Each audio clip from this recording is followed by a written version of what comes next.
ചെറുകഥയുടെ ബാക്കി ഭാഗങ്ങൾ. എൻ്റെ സ്വകാര്യ ചിന്തകളിൽ കനകം നിറഞ്ഞു നിൽക്കുകയും അവിടെ മറ്റാർക്കെങ്കിലും പങ്കുവെക്കാൻ സ്ഥലമില്ലാതാവുകയും ചെയ്തു സന്ദർഭത്തിലാണ് വീണ്ടും ഞാൻ ഗൗതമനെ കണ്ടുമുട്ടിയത്. ഒരു അനുമോദന യോഗത്തിൽ പങ്കെടുക്കാനായി ഞാൻ നഗരത്തിലെത്തിയതായിരുന്നു. തിരക്കേറിയ ലെവൽ ക്രോസിലൂടെ പഴുതുണ്ടാക്കി ഒരു വിധം അപ്പുറത്തെത്തി. അടുത്ത തെരുവിലുള്ള ഹാളിൽ വെച്ചാണ് യോഗം നടക്കുന്നത്. പ്രശസ്തനായ ഒരു എഴുത്തുകാരന് നൽകുന്ന സ്വീകരണം.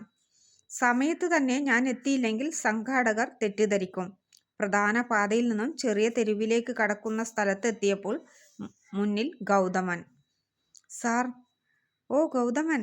ഗൗതമനെ പെട്ടെന്ന് കണ്ടതിലുണ്ടായ ആഹ്ലാദം മുഖത്ത് പ്രകടിപ്പിക്കുമ്പോൾ മനസ്സിൽ നുരഞ്ഞു നിന്നത് ജിജ്ഞാസയായിരുന്നു.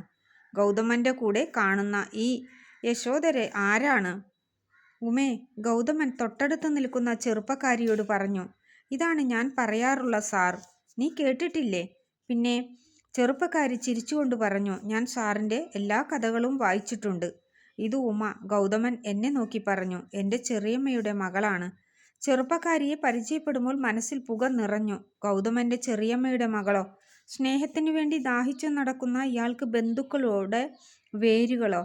ഗൗതമനെ ഈയിടെ കാണാറില്ലല്ലോ. ജോലി അന്വേഷണത്തിൻ്റെ തിരക്കിലാണ് സാർ.